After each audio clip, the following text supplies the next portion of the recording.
صدارتی انتخاب میں رجب طیب اردوان کی تیسری مرتبہ کامیابی حاصل کرنے کے بعد ملک بھر میں ان کے حامی سڑکوں پر نکل آئے۔ ہزاروں افراد استنبول میں ان کے گھر کے باہر جمع ہو گئے جہاں انہوں نے مختصر خطاب بھی کیا۔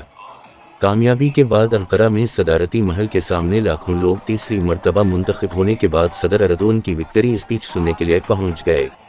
غیر حتمی نتائج آنے کا سلسلہ شروع ہوتے ہی ملک بھر میں رجب طیب اردوان کے حامی ہاتھوں میں ترکیہ کا پرچم اور اردوان کی تصاویر اٹھائے سڑکوں پر جھومتے نظر آئے، جبکہ کئی جگہوں پر تو لوگوں نے اپنی گاڑیوں پر بھی صدر اردوان کی بڑی تصویریں لگائی ہوئی تھیں۔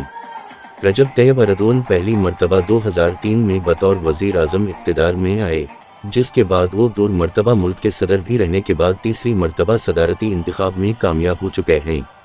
ترکیہ کے صدارتی انتخاب کے حتمی مرحلے میں کامیابی کے بعد صدارتی محل سے عوام کے بڑے مجمع سے خطاب کرتے ہوئے ترک صدر رجب طیب اردوان نے کہا کہ آپ نے ہمیں دوبارہ یہ ذمہ داری دی ہے، ہم سب مل کر اسے ترکی کی صدی بنائیں گے۔ صدر اردوان کا کہنا تھا کہ آج کوئی نہیں ہارا، آج کا فاتح صرف اور صرف ترکیہ ہے۔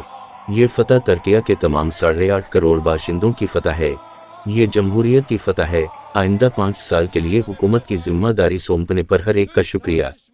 ان کا کہنا تھا کہ ترکیہ کی تاریخ کے سب سے اہم الیکشن میں سے ایک میں آپ نے ترکیہ کی صدی کا انتخاب کیا۔ یہ وقت متحد اور اکٹھا ہونے کا ہے، اب یہ کام کرنے کا وقت ہے۔